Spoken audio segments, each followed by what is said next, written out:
जय श्री कृष्ण दोस्तों। श्रीमद् भगवद गीता हमारी हर एक परेशानी का हल है भगवद गीता में। तो आइए सुनते हैं और समझने की कोशिश करते हैं जिसकी हिंदी में व्याख्या की है श्रीमद् A.C. भक्ति वेदांत स्वामी प्रभुपाद जी ने। यद्यपि भगवद गीता का व्यापक प्रकाशन और पठन होता रहा है, किंतु मूलतः यह संस्कृत महाकाव्य महाभारत की एक घटना रूप में प्राप्त है। महाभारत में वर्तमान कलयुग तक की घटनाओं का विवरण मिलता है। इसी युग के प्रारंभ में, आज से लगभग 5000 वर्ष पूर्व, भगवान श्री कृष्ण ने अपने मित्र तथा भक्त अर्जुन को भगवद गीता सुनाई थी। उनकी यह वार्ता, जो मानव इतिहास की सबसे महान दार्शनिक तथा धार्मिक वार्ता है, उस महायुद्ध के शुभारंभ के पूर्व हुई, जो धृतराष्ट्र के 100 पुत्रों तथा उनके चचेरे भाई पांडवों के मध्य होने वाला था। धृतराष्ट्र तथा पांडु भाई भाई थे, जिनका जन्म कुरुवंश में हुआ था, और जो राजा भरत के वंशज थे, जिनके नाम पर ही महाभारत नाम पड़ा। चूंकि बड़ा भाई धृतराष्ट्र जन्म से अंधा था, अतएव राज सिंहासन उसे न मिलकर उसके छोटे भाई पांडु को मिला। पांडु की मृत्यु बहुत ही कम आयु में हो गई, अतएव उसके 5 पुत्र युधिष्ठिर, भीम, अर्जुन, नकुल तथा सहदेव धृतराष्ट्र की देखरेख में रख दिए गए, क्योंकि उसे कुछ काल के लिए राजा बना दिया गया था। इस तरह धृतराष्ट्र तथा पांडु के पुत्र एक ही राजमहल में बड़े हुए। दोनों ही को गुरु द्रोण द्वारा सैन्य कला का प्रशिक्षण दिया गया, और पूज्य भीष्म पितामह उन्हें सलाह देते रहते थे। इतने पर भी धृतराष्ट्र का सबसे बड़ा पुत्र दुर्योधन पांडवों से घृणा और ईर्ष्या करता था। दुर्बल हृदय धृतराष्ट्र पांडुपुत्रों के बजाय अपने पुत्रों को राज्य का उत्तराधिकारी बनाना चाहता था। इस तरह धृतराष्ट्र के परामर्श से दुर्योधन ने पांडु के युवा पुत्रों को जान से मार डालने का षड्यंत्र रचा। 5 पांडव अपने चाचा विदुर तथा अपने ममेरे भाई कृष्ण के संरक्षण में रहने के कारण अपने प्राणों की रक्षा करते रहे। कृष्ण कोई सामान्य व्यक्ति नहीं, अपितु साक्षात परम ईश्वर हैं, जिन्होंने इस धराधाम में अवतार लिया था और अब एक राजकुमार की भूमिका अदा कर रहे थे। वे पांडु की पत्नी कुंती या पृथा के भतीजे थे। इस तरह संबंधी के रूप में तथा धर्म के पालक होने के कारण वे पांडु पुत्रों का पक्ष लेते रहे और उनकी रक्षा करते रहे। किंतु अंततः चतुर दुर्योधन ने पांडवों को जुआ खेलने के लिए ललकारा। उस निर्णायक स्पर्धा में दुर्योधन तथा उसके भाइयों ने पांडवों की सती पत्नी द्रौपदी पर अधिकार प्राप्त कर लिया और फिर उसे राजाओं तथा राजकुमारों की सभा के मध्य निर्वस्त्र करने का प्रयास किया। कृष्ण के दैवी हस्तक्षेप से उसकी रक्षा हो सकी, किंतु जुए में हार जाने के कारण पांडवों को अपने राज्य से हाथ धोना पड़ा और 13 वर्ष तक वनवास के लिए जाना पड़ा। वनवास से लौटकर पांडवों ने दुर्योधन से अपना राज्य मांगा, किंतु उसने देने से इनकार कर दिया। 5 पांडवों ने अंत में अपना पूरा राज्य न मांगकर केवल 5 गांवों की मांग रखी, किंतु दुर्योधन सुई की नोक भर भी भूमि देने के लिए राजी नहीं हुआ। अभी तक तो पांडव सहनशील बने रहे, लेकिन अब उनके लिए युद्ध करना अवश्यंभावी हो गया। विश्व भर के राजकुमारों में से कुछ धृतराष्ट्र के पुत्रों के पक्ष में थे, तो कुछ पांडवों के पक्ष में। उस समय कृष्ण पांडुपुत्रों के संदेशवाहक बनकर शांति की याचना के लिए धृतराष्ट्र के दरबार में गए। जब उनकी याचना अस्वीकृत हो गई तो युद्ध निश्चित था।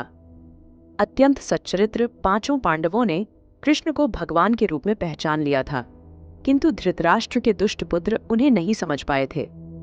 फिर भी कृष्ण ने विपक्षियों की इच्छानुसार ही युद्ध में सम्मिलित होने का प्रस्ताव रखा।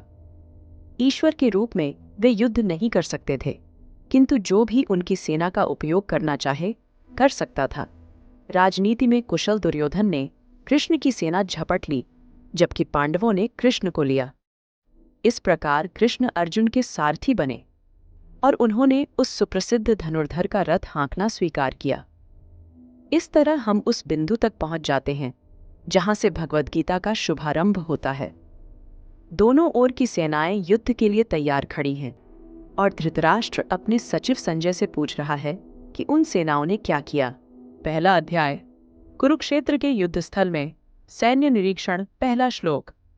धर्मक्षेत्रे कुरुक्षेत्रे संवेता युयुत्सव मामका पांडवाश्चैव किम कुर्वत संजय धृतराष्ट्र संजय से पूछते हैं कि धर्मभूमि कुरुक्षेत्र में युद्ध की इच्छा से एकत्र हुए मेरे और पांडु के पुत्र क्या कर रहे हैं।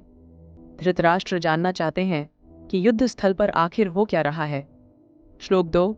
संजय उवाच दृष्ट्वा तु पांडवाणीकम व्यूढ़म दुर्योधनस्तदा आचार्यमुपसंगम्य राजा वचनम ब्रवीत। संजय ने कहा, हे राजन, पांडवों की सेना को व्यूहरचना देखकर राजा दुर्योधन अपने गुरु द्रोणाचार्य के पास गए और उनसे कहा। संजय श्री व्यास जी का शिष्य था, इसलिए संजय को दिव्य दृष्टि प्राप्त थी। युद्ध से दूर होते हुए भी युद्ध को देख सकते थे। श्लोक 3। पश्चैताम पांडुपुत्रा नामाचार्य महतीम चमूम व्यूढ़ाम द्रुपद पुत्रेण तव शिष्येण धीमता। हे आचार्य, पांडुपुत्रों की इतनी बड़ी भारी विशाल सेना को देखे, जिसे द्रुपद का पुत्र आपके बुद्धिमान शिष्य धृष्टद्युम्न ने व्यूहरचना और इतने कौशल से व्यवस्थित किया है। अर्जुन की पत्नी द्रौपदी के पिता द्रुपद के साथ द्रोणाचार्य का कुछ राजनीतिक झगड़ा था। इस झगड़े के फलस्वरूप द्रुपद ने एक महान यज्ञ संपन्न किया, जिससे उसे एक ऐसा पुत्र प्राप्त होने का वरदान मिला जो द्रोणाचार्य का वध कर सकी। द्रोणाचार्य इसे भलीभांति जानते थे, किंतु जब द्रुपद के पुत्र को युद्ध शिक्षा के लिए उन्हें सौंपा गया तो द्रोणाचार्य ने उसे सारे सैनिक रहस्य प्रदान करने में कोई झिझक नहीं की। श्लोक 4। अत्र शूरा महेश्वासा भीमार्जुन समा युधि युयुधानो विराट शच द्रुपद महारथ। यहाँ पर दुर्योधन गुरु द्रोणाचार्य को बता रहे हैं कि इस सेना में भीम और अर्जुन के सम्मान युद्ध करने वाले अनेक वीर धनुर्धर हैं, जैसे महारथी, युयुधान, विराट तथा द्रुपद।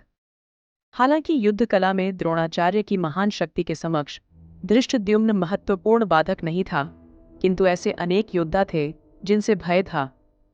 दुर्योधन इन्हें विजय पथ में अत्यंत बाधक बताता है। उसे भीम तथा अर्जुन के बल का ज्ञान था, इसलिए वो अन्यों की तुलना इन दोनों से करता है। श्लोक 5। धृष्ट केतु श्रचेकिताना काशीराज श्रच वीर्यवान पुरुजित कुंतीभोज श्रच शैब्य श्रच नरपुड़। व कुंतीभोज तथा शैब्य जैसे महान शक्तिशाली योद्धा भी है। श्लोक 6। युद्धामन्यु श्रच विक्रांत उत्तमौजा श्रच वीर्यवान सौभद्रा द्रौपदया श्रच सर्व एव महारथा। पराक्रमी युद्धामन्यु अत्यंत शक्तिशाली उत्तमौजा, सुभद्रा का पुत्र तथा द्रौपदी के पुत्र, ये सभी महारथी हैं। श्लोक 7। अस्माकं तु विशिष्टा ये तन्निबोध द्विजोत्तम नायिका मम सैन्य संजार्थ तान ब्रवीमि तय। दुर्योधन आगे कहते हैं, हे ब्राह्मण श्रेष्ठ, पांडवों की सेना के युद्ध को आपने देख लिया। अब अपने पक्ष सेना के उन नायकों के विषय में बताना चाहूंगा जो मेरी सेना को संचालित करने में विशेष रूप से निपुण हैं। श्लोक 8। भवान भीष्म शच कर्णश्च कृपश्च समितिजय अश्वत्थामा विकर्णश्च सौमदत्तिस्तथैव च। दुर्योधन द्रोणाचार्य को बताते हुए, मेरी सेना में स्वयं आप, पितामह भीष्म, कर्ण, कृपाचार्य, अश्वत्थामा, विकर्ण तथा सोमदत्त का पुत्र भूरिश्रवा आदि है, जो युद्ध में सदैव विजयी रहे हैं। श्लोक 9। अन्य च बहवः शूरा मदर्थे त्यक्त जीविता नाना शस्त्र प्रहरणा सर्वे युद्ध विशारदा। दुर्योधन गर्व के साथ कहता है, मेरी सेना में ऐसे अन्य अनेक शूरवीर भी हैं जो मेरे लिए अपना जीवन त्याग करने के लिए तैयार है। ये सब शूरवीर अनेक प्रकार के शस्त्रों से सुसज्जित हैं और युद्ध विद्या में निपुण हैं। उन्हीं को देख दुर्योधन खुश हो रहा था। श्लोक 10। अपर्याप्तम तदस्माकं बलम भीष्माभिरक्षितम पर्याप्तम त्विदमे तेषां बलम भीमाभिरक्षितम। हमारी शक्ति अपरिमेय है और हम सब पितामह द्वारा भलीभांति संरक्षित है, जबकि पांडवों की शक्ति भीम द्वारा भलीभांति संरक्षित होकर भी सीमित है। यहाँ पर दुर्योधन तुलना कर रहा है।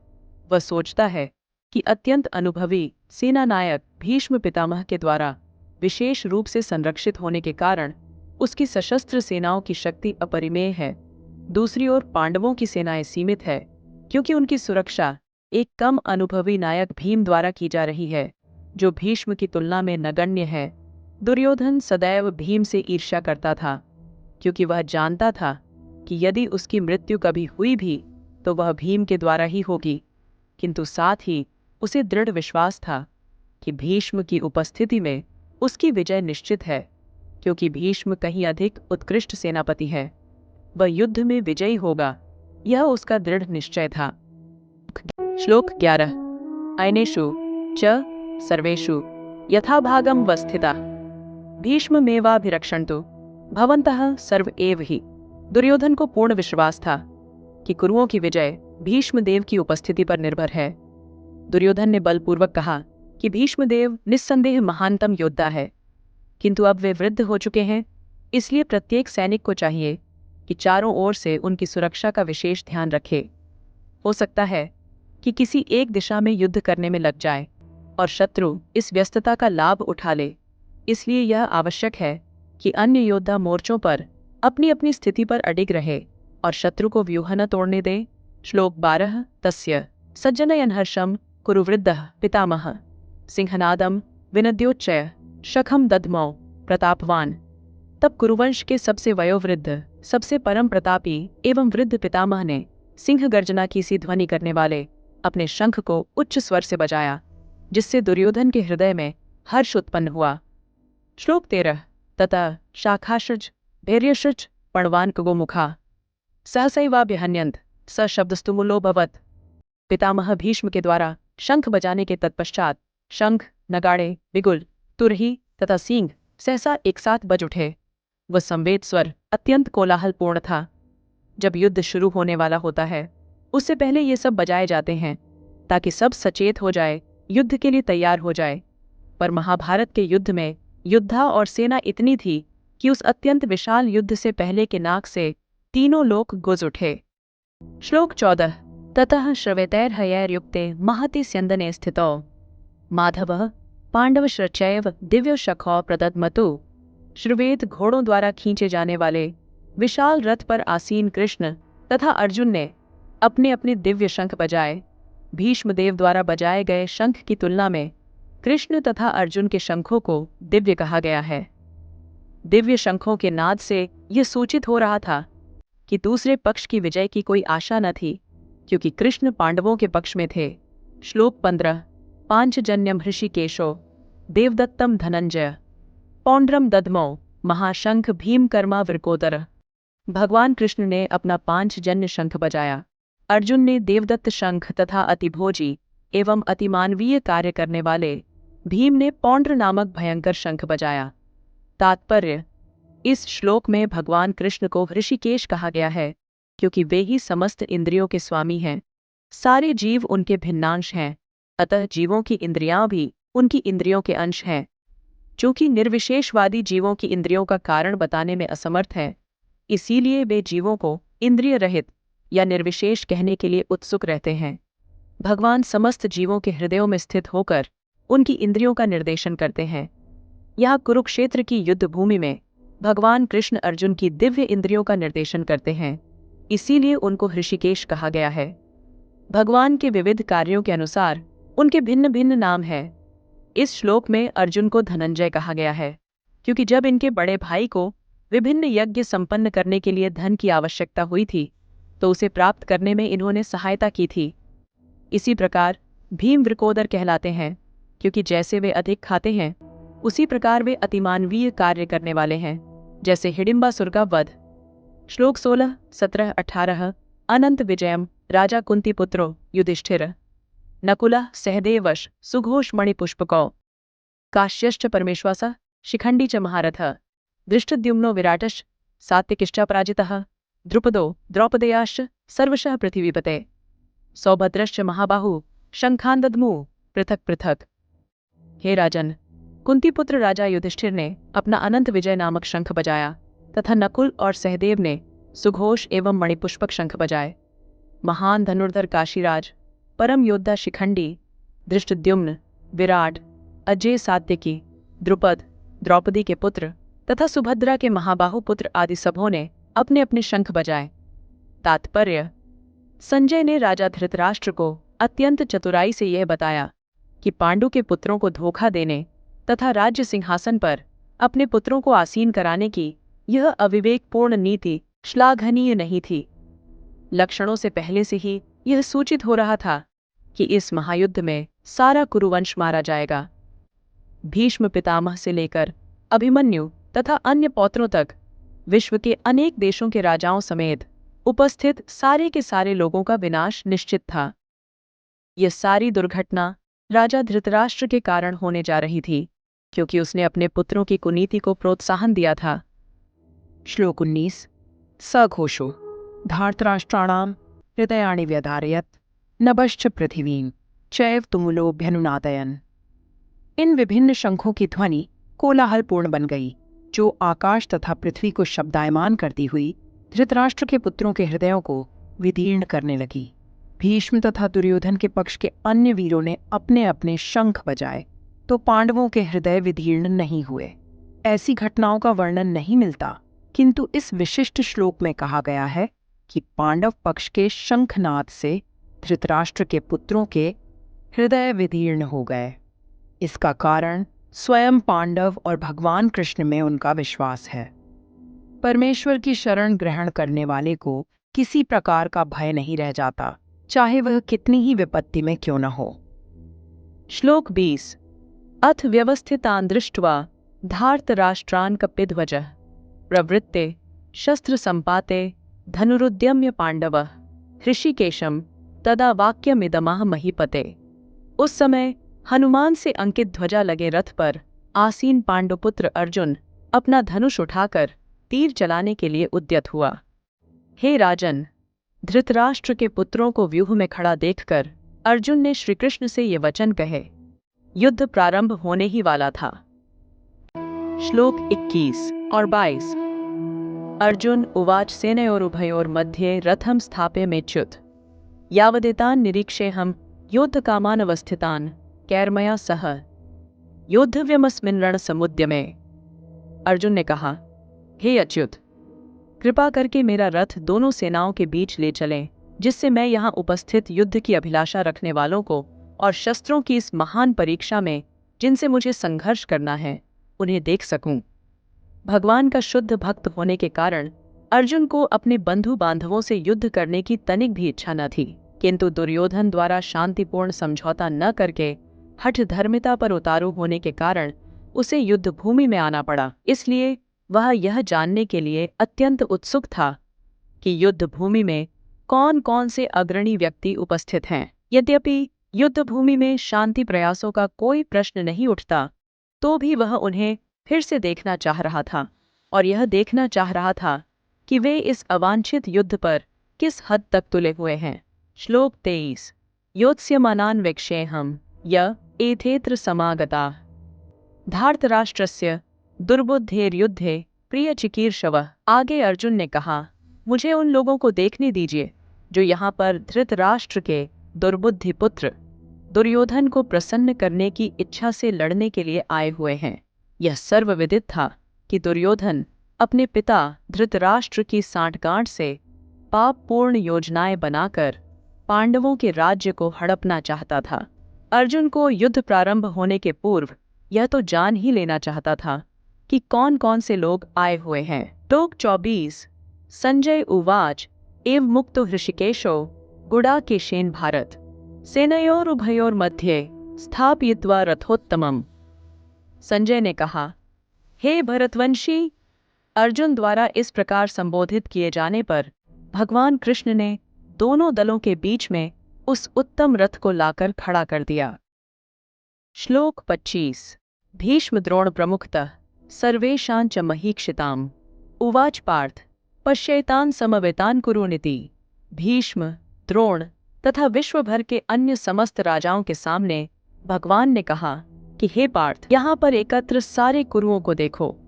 समस्त जीवों के परमात्मा स्वरूप भगवान कृष्ण ये जानते थे कि अर्जुन के मन में क्या बीत रहा है। श्लोक 26। तत्रा पश्यत स्थितान् पार्थ पितरर्णथ पितामहान् आचार्यान् मातुलान् भ्रातरान् पुत्र अन्योत्रान् सखींस्तथा श्वशुरान् सुहृदश्चैव सेनयोरुभयोरपि। अर्जुन ने वहां पर दोनों पक्षों की सेनाओं के मध्य में अपने चाचा ताऊओं, पितामहों, गुरुओं, मामाओं, भाइयों, पुत्रों, पौत्रों, मित्रों, ससुरों और शुभ चिंतकों को भी देखा। वह अपने पिता के समकालीन भूरिश्रवा जैसे व्यक्तियों, भीष्म तथा सोमदत्त जैसे पितामहों, द्रोणाचार्य तथा कृपाचार्य जैसे गुरुओं, शल्य तथा शकुनी जैसे मामाओं, दुर्योधन जैसे भाइयों, लक्ष्मण जैसे पुत्रों, अश्वत्थामा जैसे मित्रों एवं कृतवर्मा जैसे शुभचिंतकों को देख सका। वह उन सेनाओं को भी देख सका जिनमें उसके अनेक मित्र थे। श्लोक 27। तान समीक्ष्य स्कौन्तेय सर्वान् बंधून् वस्थितान् कृपया परयाविष्टो विषीदन्निदं ब्रवीत। जब कुंती पुत्र अर्जुन ने मित्रों तथा संबंधियों की इन विभिन्न श्रेणियों को देखा, दोनों पक्ष में अपने ही सगे संबंधियों हैं।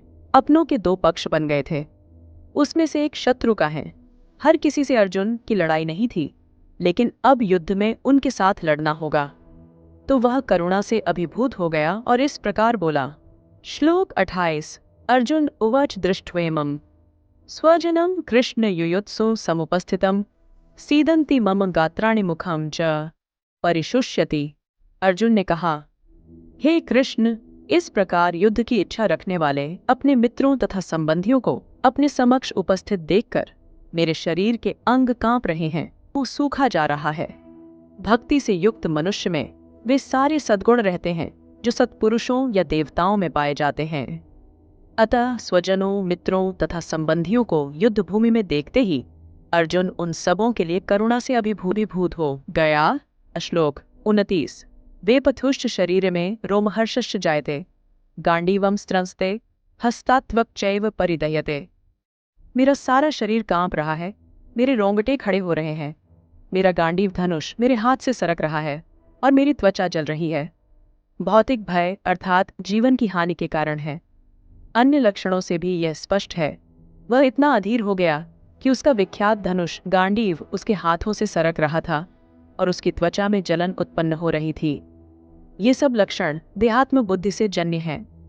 श्लोक 30। न च शक्नोम्यवस्थातुं भ्रमतीव च मे मनः निमित्तानि च पश्यामि विपरीतानि केशव। मैं यहाँ अब और अधिक खड़ा रहने में असमर्थ हूँ।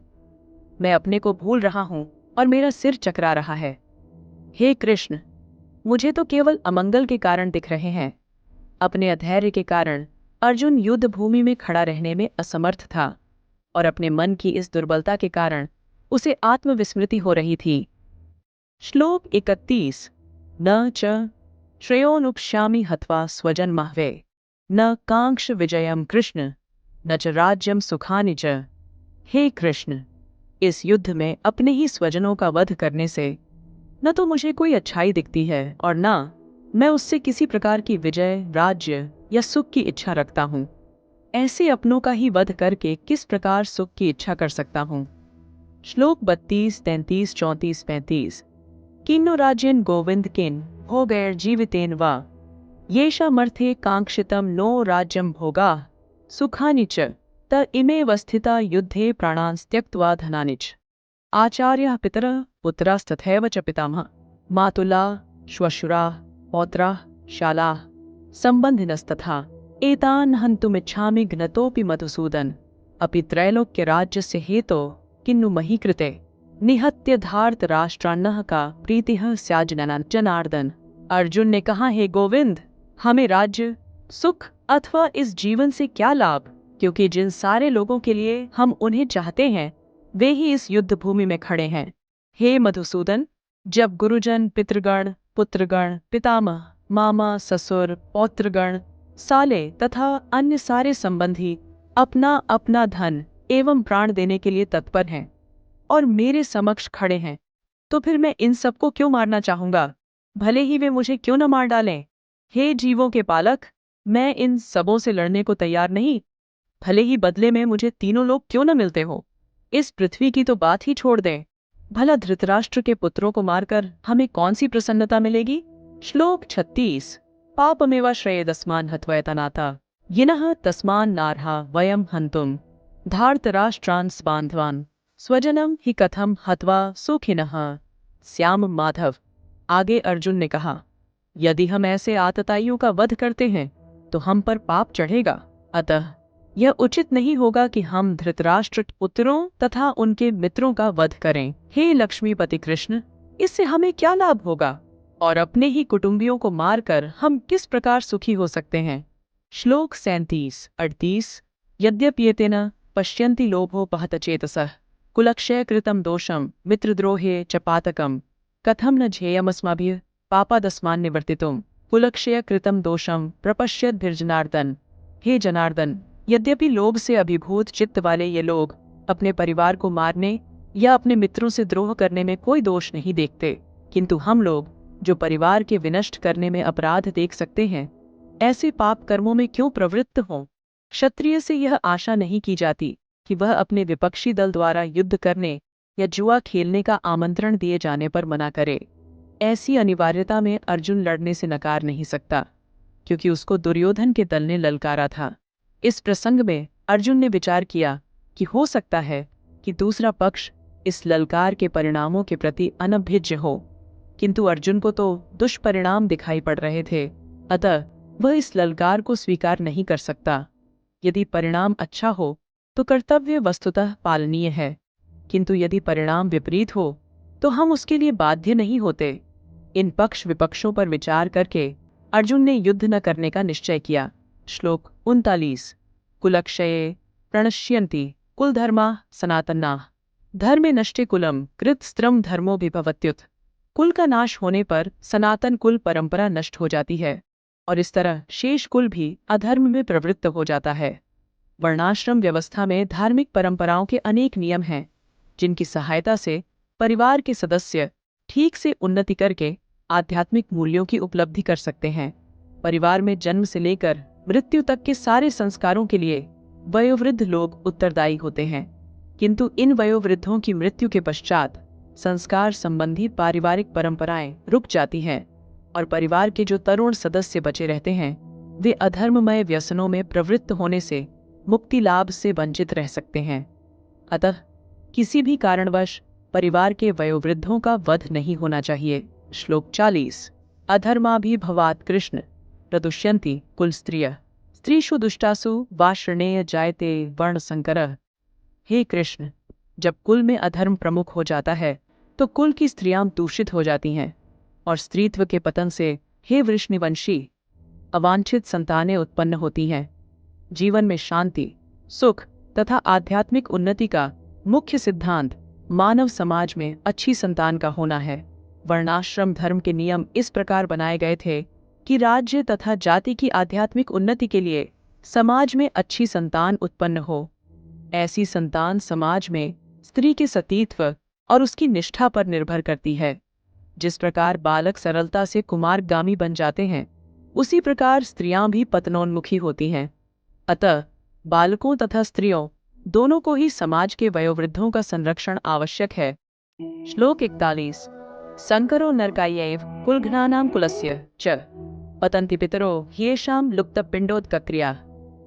अर्जुन कहते हैं, अवांछित संतानों की वृद्धि से निश्चय ही परिवार के लिए तथा पारिवारिक परंपरा को विनष्ट करने वालों के लिए नारकीय जीवन उत्पन्न होता है। ऐसे पतित कुलों के पुरखे पितर लोग गिर जाते हैं, क्योंकि उन्हें जल तथा पिंड दान देने की क्रियाएं समाप्त हो जाती हैं।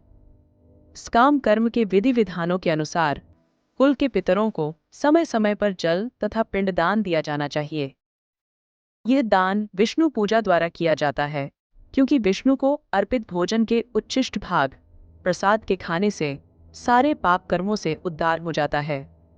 कभी कभी पितरगण विविध प्रकार के पाप कर्मों से ग्रस्त हो सकते हैं और कभी कभी उनमें से कुछ को स्थूल शरीर प्राप्त न हो सकने के कारण उन्हें प्रेतों के रूप में सूक्ष्म शरीर धारण करने के लिए बाध्य होना पड़ता है। अतः जब वंशजों द्वारा पितरों को बचा प्रसाद अर्पित किया जाता है तो उनका प्रेतयोनि या अन्य प्रकार के दुखमय जीवन से उद्धार होता है। पितरों को इस तरह की सहायता पहुंचाना कुल परंपरा है और जो लोग भक्ति का जीवन यापन नहीं करते उन्हें ये अनुष्ठान करने होते हैं। केवल भक्ति करने से मनुष्य सैकड़ों क्या हजारों पितरों को ऐसे संकटों से उबार सकता है। श्लोक 42। दोषैर्यतय कुल घनानाम वर्ण संकरकारकय उत्साद्यन्ते जाति धर्मा कुल धर्माश्च शाश्वता। जो लोग कुल परंपरा को विनष्ट करते हैं और इस तरह अवांछित संतानों को जन्म देते हैं, उनके दुष्कर्मों से समस्त प्रकार की सामुदायिक योजनाएं तथा पारिवारिक कल्याण कार्य विनष्ट हो जाते हैं। सनातन धर्म या वर्णाश्रम धर्म द्वारा निर्धारित मानव समाज के चारों वर्णों के लिए सामुदायिक योजनाएं तथा पारिवारिक कल्याण कार्य इसलिए नियोजित है कि मनुष्य चरम मोक्ष प्राप्त कर सके। अतः समाज के अनुत्तरदायी नायकों द्वारा सनातन धर्म परंपरा के विखंडन से उस समाज में अव्यवस्था फैलती है। फलस्वरूप लोग जीवन के उद्देश्य विष्णु को भूल जाते हैं।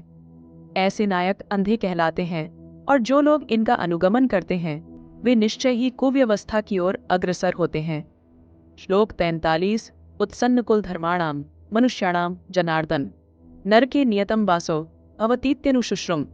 अर्जुन कहा, हे प्रजापालक कृष्ण, मैंने गुरु परंपरा से सुना है कि जो लोग कुल धर्म का विनाश करते हैं वे सदैव नरक में वास करते हैं। श्लोक 44 अहो बत महत् पापम कर्तुं व्यवसिता वयम यद्राज्य सुखलोभेन हंतो स्वजन मुद्यता।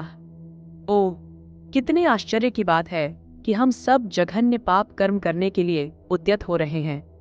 राज्य सुख भोगने की इच्छा से प्रेरित होकर हम अपने ही संबंधियों को मारने पर तुले हैं। श्लोक 45 यदि माम प्रतिकारमशस्त्रम शस्त्रपाणय धार्तराष्ट्रारणे हन्युस्तन्मे क्षेमतरम भवेत्।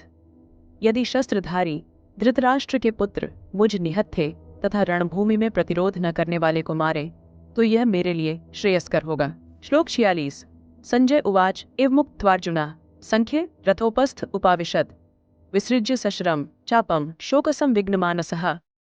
संजय ने कहा, युद्ध भूमि में इस प्रकार कहकर अर्जुन ने अपना धनुष तथा बाण एक ओर रख दिया और शोक संतप्त चित्त से रथ के आसन पर बैठ गया। इस प्रकार भगवद गीता के प्रथम अध्याय कुरुक्षेत्र के युद्ध स्थल में सैन्य निरीक्षण पूर्ण हुआ। इस अध्याय में हमने जाना कि अर्जुन के मन में दुख तथा शंकाएं हैं। दूसरे अध्याय में श्री कृष्ण अर्जुन के दुख, शंका तथा परेशानियों का हर प्रश्न का उत्तर देंगे, उसे जानेंगे और सुनेंगे। धन्यवाद। जय श्री कृष्ण।